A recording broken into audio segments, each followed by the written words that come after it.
লাল লাল ঝাল ঝাল দারুণ স্বাদের মটন কষা কিভাবে বানালাম চলো তোমাদেরকে রেসিপিটা শেয়ার করি। সবার প্রথমে মাটনটা খুব ভালোভাবে ধুয়ে নিলাম। এবার মেরিনেট করব।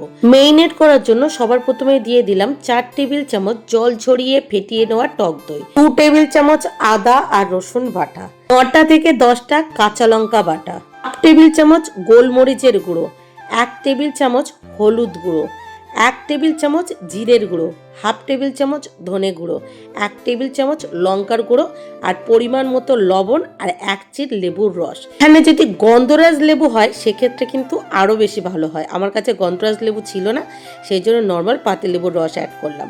তারপরে সব শেষে দিয়ে দেবো এখানে 2 থেকে 3 টেবিল চামচের মতো সর্ষের তেল দিয়ে সমস্তটা এবার খুব ভালোভাবে হাতের সাহায্যে মেখে মেরিনেট করে নেবো। মেরিনেট করে একটা ঢাকা দিয়ে ঢেকে ওই 2 থেকে 3 ঘন্টার জন্য রেখে দেবো, যাতে খুব ভালোভাবে মেরিনেট হয়। 2 থেকে 3 ঘন্টা পর গ্যাসে একটা কড়াই বসিয়ে কড়াইটা গরম হলে তাতে সর্ষের তেল অ্যাড করে সবার প্রথমে মাটনের আলুগুলোকে লাল লাল করে ভেজে নেব। এই মাটনের আলুগুলো গরম তেলের উপরে দিয়ে সবার প্রথমে দিয়ে দিলাম সামান্য একটু হলুদ গুঁড়ো, লঙ্কার গুঁড়ো আর সামান্য একটু লবণ দিয়ে আলুগুলোকে এবার নেড়ে চেড়ে লাল লাল করে ভেজে তুলে নেব। তারপর কড়াইতে যে বাকি তেলটা থাকবে সেই তেলে ফোড়নে দিয়ে দেবো গোটা গরম মশলা। আমি এখানে দেখো 3টে লবঙ্গ, 3টে এলাচ আর 3 টুকরো দারচিনি ব্যবহার করেছি। তারপরে দিয়ে দিয়েছি গোটা 2টো তেজপাতা, গোটা 2টো শুকনো লঙ্কা। এবার দিয়ে দেবো 1/2 টেবিল চামচ চিনি। এবার খুব ভালোভাবে নেড়ে চেড়ে নেব। এই চিনি দেওয়ার কারণে কিন্তু মাটনের কালারটা অনেক বেশি ভালো আসবে। একটু নেড়ে চেড়ে নিয়ে তারপরে এখানে অ্যাড করে দেবো 1/2 টেবিল চামচ গোটা জিরে আর ওই 2 থেকে 3টে মিডিয়াম সাইজের কুচানো পেঁয়াজ দিয়ে সমস্তটা নেড়ে চেড়ে পেঁয়াজটাকে লাল লাল করে ভেজে নেব। পেঁয়াজটা লাল লাল করে ভাজা হলে এখানে আমি 3 টেবিল চামচ আদা আর রসুন বাটা অ্যাড করে দেবো।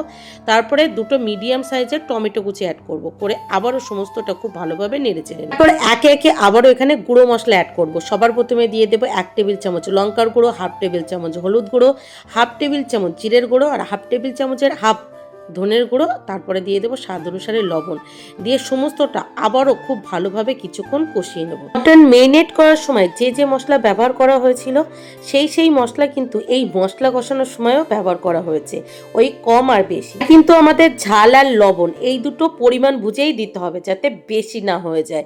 এরপরে দেখো মশলাটা কষাতে কষাতে যখন মশলাটা কড়াই থেকে ছেড়ে ছেড়ে আসছে, মশলা থেকে তেল ছেড়ে দিয়েছে, তখন কিন্তু মেরিনেট করা মাটনগুলো এখানে দিয়ে দেবো। তারপর যে বাটিতে মাটনটা মেরিনেট করে রেখেছিলাম সেই বাটিতে একটু জল দিয়ে বাটিটা খুব ভালোভাবে ধুয়ে সেই জলটাও এখানে অ্যাড করে দেবো।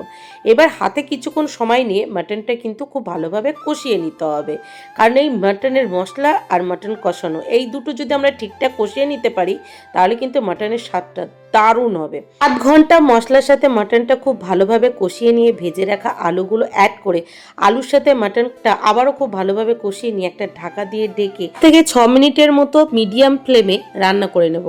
5 থেকে 6 মিনিট পর ঢাকাটা খুলে আবারও মাটনটাকে খুব ভালোভাবে কষিয়ে নেব। আমি বাড়িতে যখন মাটন রান্না করি কখনোই কিন্তু প্রেশার কুকারে করি না, তাতে সময় নিয়ে মাটনটাকে কষিয়ে ঢাকা দিয়ে দিয়েই কিন্তু এই রান্নাটা করি। তো দেখো মাটনটা খুব ভালোভাবে কষিয়ে নিয়ে এখানে কিন্তু আমি উষ্ণ গরম জল অ্যাড করে মশলার সাথে খুব ভালোভাবে মিশিয়ে নিয়েছি। তারপরে মাটনটা থেকে ভালো ফ্লেভার পাওয়ার জন্য ওপর থেকে ওই 6 থেকে 7টা চিড়ে নেওয়া কাঁচা লঙ্কা ছড়িয়ে একটা ঢাকা দিয়ে ঢেকে আধা ঘন্টার মতো গ্যাসের ফ্লেম মিডিয়ামে রেখে রান্না করে নিয়েছি। আধা ঘন্টা পর ঢাকাটা খুলে এখন মাটনটাকে খুব ভালোভাবে নেড়ে চেড়ে নেব। আমি যেহেতু আজকে মাটন কষা করব সেই জন্য কিন্তু ঝোলটা অনেকটাই শুকিয়ে ফেলবো। তো দেখো ঝোলটা যখন প্রায় শুকিয়ে আসবে তখন কিন্তু এখানে আমি 1 টেবিল চামচ গরম মশলার গুঁড়ো অ্যাড করে দেবো। তোমরা যদি চাও এখানে মাটন কারি যে মশলাটা পাওয়া যায় সেটা অ্যাড করতে পারো বা গরম মশলাটা বেটেও ব্যবহার করতে পারো। আমি এখানে গুঁড়ো ব্যবহার করছি। গরম মশলা গুঁড়োটা দিয়ে আবারও কিছুক্ষণ নেড়ে ছেড়ে ওই 4 থেকে 5 মিনিটের মতো রান্না করে নেব। তারপরেই কিন্তু আমাদের মাটন কষাটা পুরোপুরি রেডি হয়ে যাবে। তোমরা চাইলে ওপর দিয়ে একটু ধনেপাতা কুচিও অ্যাড করতে পারো। আমার ঘরে ধনেপাতা কুচি ছিল না, সেই জন্য আমি আর অ্যাড করিনি।